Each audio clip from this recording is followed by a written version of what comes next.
What's going on, Sports Nation? I'm your host, Kenneth Tiberius Clark, and you guys are listening to another fun episode of the Sports Exclusive podcast. I know I look kind of crazy. You guys can see maybe a little bit of sweat on my shirt. Came back from a very crucial gym session. But good news, I'm still amped up because I was excited to get back and talk a little bit of sports with you guys today. I know you guys are wondering what the topic is, moment of silence. No, we're going to talk about the increased use of analytics in sports. It's grown substantially over the past 25 to 30 years. We have seen popular names like Sean McVay for the Rams, Brad Stevens, coach and now GM for the Celtics, Aaron Boone for the Yankees, right? We've seen these guys implement analytics into their organizations and have success while doing it. Analytics is a valuable tool. It's added a cerebral approach to professional sports, but I think at the same time, there's now starting to be a dark cloud over competitive sports when it comes to analytics. An overarching question is, at this point, is it helping us or hurting us? In this technologically advanced generation, are we starting to lose the essence of the sports that we enjoy to play and watch? I think it's fair. I think it's a fair question to ask. And we'll explore just a little bit of that today. Now, obviously, with anything, there are going to be positives and negatives. There's an argument for and against. Starting out with the positives, I think you would look at Billy Beane with the Oakland A's. It's a popular analytics argument. Moneyball with Brad Pitt, Jonah Hill, the movie, great movie. But keep it simple. Billy Beane, he used sabermetrics, which is the statistical analysis of baseball, and he used it to evaluate and develop players. The old method was basically these teams were evaluating and scouting guys based off of athletic prowess. How fast can they run? How high can they jump? How agile are they? How strong is their arm? What are they throwing? Those are the questions that they asked when they were looking at these guys. He took a different approach. He wanted to look at results and skill set over just plain genetic makeup. So during his process, two questions were asked. Can a guy get on base? And can a guy hit? So that made, obviously first that team, Oakland A's, but teams started to look at on base percentage and sluggish percentage.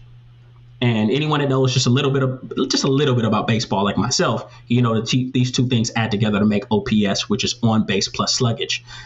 That was very big for the MLB because it changed the way that the league saw or evaluated hitters. And pitchers, it helped pitchers a lot because pitchers can now look at a batter's OPS and have a better understanding of how to attack them. That's why you've seen, the striking percentage go up substantially. Let's look at what the effect that it had on that team. The Oakland A's got better. I want to say they made the postseason, like 4 out of the next 6 seasons or something like that. You start seeing other teams adopt that scouting approach. I think the Red Sox won a championship using that analytical approach. It's just changed the game a lot. But I would say that is a positive example of how analytics have helped in sports. And then let's look at other sports, outside of baseball. Look at football. Yards per carry for running backs, right? Yards per attempt for quarterbacks, very useful statistic. Scoring defense, we look at yards, but sometimes team may be number 3 or 4 or 5 in yards, but then you look, okay, well, how many points are they allowing? Those are useful statistics. Basketball, one of my favorites, turnover to assist ratio. You may have a point guard that's giving you 20 points, or let's say 15 points. 8 assists, but he has 7 turnovers, right? The 7 turnovers kind of mitigates that high turnover. It kind of mitigates what he did on the positive end. So it just gives you, outside of scoring, it gives you the full picture of how that said player is impacting the game, right?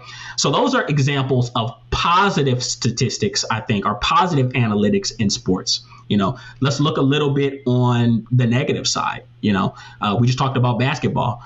the NBA's version, I ain't gonna say he's the version of Billy Beane, but he kind of, he was very big on the negative side for analytics, and that was Sam Hinkie. Sam Hinkie for the Philadelphia 76ers. They hired him in 2013. They had struggled for about 4 to 5 years. They couldn't get out of the first round. They had guys that we liked, right? They had Drew Holiday, Andre Iguodala, Lou Williams, right? And they were fun to watch. They had Elton Brand.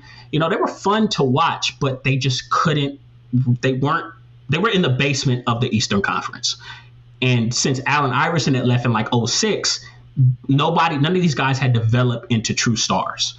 So we knew that they were stuck. They weren't going to get any better. So enter Sam Hinkie, big statistical analysis guy, got an MBA from Stanford.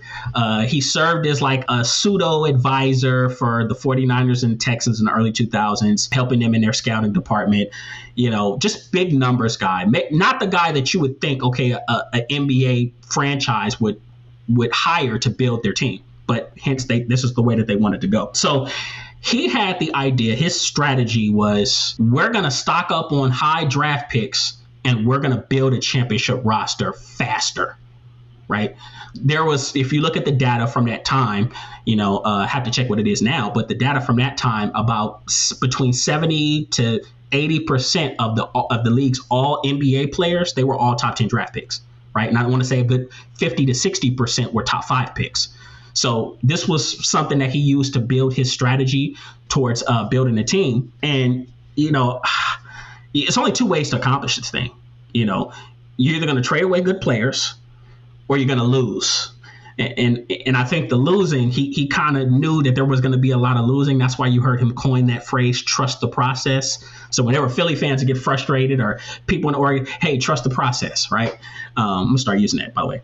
He did both very, very well. He traded away guys like Evan Turner. Traded Evan Turner to the Pacers, I want to say, for Danny Granger and like a second-round pick. Danny Granger, who was good for the Pacers until he started getting injured, never really played for them. They bought him out. And then you look at Drew Holiday. They traded Drew Holiday to the Pelicans for Nerlens Noel and a first-round pick. Right? Now, the first-round pick worked out because they got Joel Embiid. I think that first-round pick turned out to be Joel Embiid, who's an all-world player now. But if we look at the big picture, he built a very inexperienced team of guys. Most of these guys, even today, some of these guys that are still in the league, they're role players at best. But he built this team kind of to lose in hopes that, they would obviously continue to get high draft picks and that maybe 1 or 2 of these guys would eventually pop. But we look a little further down the line. Let's look at some of these players. Jahlil Okafor. I want to see he was drafted in 2015. He's in the G League now. Jeremy Grant, role player. I like him, but he's probably just starting to come into his own as to being a very solid role player. Christian Wood. People forget Christian Wood was on that team. He's starting to play some meaningful minute. He's starting to kind of hit his stride. Plays for the Mavericks now, but he's not a superstar or star by any means. Ben Simmons. I almost forgot. Ben Simmons was supposed to be the LeBron, the next coming of LeBron. He went from that to now he's like a high maintenance role player, right? And the Nets are like, man, what the hell? He's plays for the Nets now. Man, what are we going to do with this guy? So it didn't really work out for them. When they drafted Joel Embiid and Dario Saric in 2014, these guys didn't play for 2 years, and Joel Embiid had injury issues early on in his career. They lost a lot of games. I want to say in 3 years, they only won 47 games, which from my understanding is still the second worst span in NBA history. It was highlighted 2015, which was actually Sam Hinkie's last year there. They had only won 10 games in a whole NBA season. So, you started having whispers of intentional tanking, which we know Adam Silver is not a big fan of. And eventually he resigned. As a matter of fact, he resigned right before they picked up Ben Simmons in the 2016 draft. So I think it's just a cautionary tale of becoming too over dependent on analytics. Once again, it has its place, but it should never be the main thing. And even though it got them Joel Embiid, I think that's the only plus from having Sam Hinkie during those 3 years, 2013 to 2016, is that they got Joel Embiid out of that.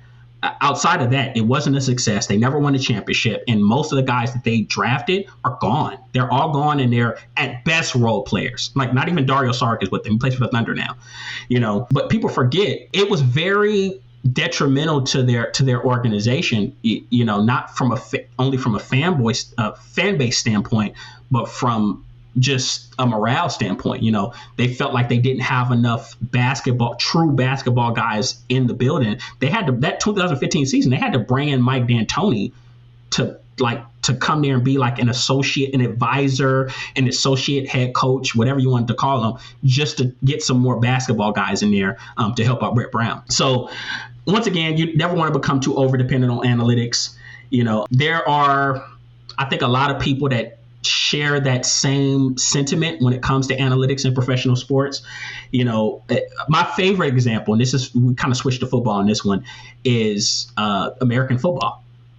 My buddies hate when I use this example. The two greatest coaches in American football at the collegiate and the NFL level, Nick Saban and Bill Belichick, who just so happen to be friends, go figure, they hate analytics. I'm going to repeat it, the two greatest American football coaches at the collegiate and NFL level hate analytics. Nick Saban has built a monster at Alabama. It's so bad that when they don't win a national championship, even if they're in the college football playoffs, we call it a failure for them. And Bill Belichick, in a rebuild year, they're either in the playoffs or right outside the playoffs, and they're still rebuilding their franchise. But I think for them, because they're masters of their craft, they understand that it is the small details, it is the nuances of football, of their game, that really makes the difference, not advanced data that's plugged into a computer. And Nick Saban said this that really stood out to me. This is a small quote from Nick Saban. He said, "But philosophically, some guy who hasn't played football ever, and he sits at a computer and he puts a bunch of stuff into a computer." And he says, you have to have a feel for your team too. And he's not wrong. I mentioned earlier, analytics should be a tool. It's a tool at best, but it should never be more than that. I think the biggest reason why it's become so popular in recent years, outside of the benefits and the pluses, is because it's created a new lane. It's opened the door for people that never played sports to truly, have a voice. We talk about inclusivity all the time on the Sports Exclusive podcast, and I think that there's a plus, it's a blessing and a curse. You want everybody to feel included and be involved. But once again, once you start having too many numbers guys in a sport, it starts to take away from what the true essence of the sport really is. And I think that's a perfect example. But that's just my personal opinion. Let's recap. So some of the positives of analytics in sports. One, it enabled us to track in-game statistics. I can, as much as I want to, this is the truth. Statistics is part of analytics. Points, steals, rebounds, hits, stolen bases, all that stuff. It helps us truly evaluate and understand the sports that we watch. So in-game statistics, very positive thing. Two, it can help in the player evaluation process. We talked about Billy Beane and what he did. It kind of helped. It helps us use a different lens as opposed to focusing on just physical traits. From football, since we can look at Anthony Richardson, everybody's going Google Gaga for him coming out of Florida. Physical specimen, but the statistics and the numbers, they don't look very good. Three, and this is one I'm going to throw in a little extra. Analytics has expanded partnerships and it's increased opportunities for data scientists. I'm all about new markets and jobs being created, right? People, go ahead and getting their money. We've seen companies, Genius Sports, Second Spectrum, which is like sister companies. They're involved together, but they've done great things. NFL for the NFL, MLB, MLS. I think they do the Premier League too, as far as data tracking and analytics go. So you have a whole new market that's open because analytics has become such a big part of professional sports, right? So that's a benefit. Now let's look at the negatives, right? Overdependence. Right. Number one, I just mentioned, we gave the Sam Hinkie example, overdependence on analytics. Right. Once again, I don't want to beat the dead horse on that one. It should never be the main thing. 2, overcomplicating simple situations in sports. I would say my fondest memory of overcomplication was in 2020. You had Mike McCarthy for the Dallas Cowboys. This was Thanksgiving. They were playing the Washington football team, now the Washington Commanders. And it was Thanksgiving game. It was fourth and 10. They were within their own 20, and he went for it. And of course they failed. Washington had short field. They scored, and the game was actually within reach. It was close. I want to say it was within 10 points. But then after that, the Washington football team just poured it on the Dallas Cowboys, and they beat the brakes off of them. And then when asked after the game why he felt comfortable going for it, 4th and 10, within their own 20-yard line, he said, "Oh yeah, well, we looked at the data, and the data told us, we'd have a good chance of converting that 4th down."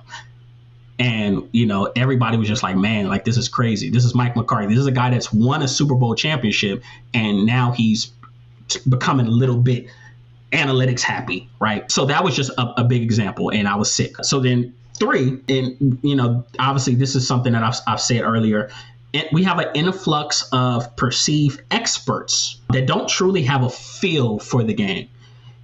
Those voices should not be louder than these guys that are tenured professionals in the sport. That's just the truth. If you've never, we looked at my 2 examples, and Sam Hinkie, Billy Beane. You guys, Billy Beane played in the MLB. He was an actual baseball player, so he had an actual feel for the game that he was playing, in the game that once he became a general manager, he understood how to build a baseball team because he understood baseball. Sam Hinkie never played in the NBA. He never played basketball. So he's just using numbers and things like that to build an NBA franchise. That's the difference. I think analytics is at its best when you pair it with actual in-sport experience. Those are just the arguments for and against the surge of analytics in professional sports. You guys don't have to adopt my opinion. You can draw your own conclusion. And hey, here's the thing. Even though I have a very old school mindset towards sports, I'm always open to a different viewpoint, seeing things through a different lens. So if you guys have something, hey, please comment, reach out to me, and tell me what you guys think. But outside of that, that's analytics in sports. That's our topic for today, and I'll see you guys next time.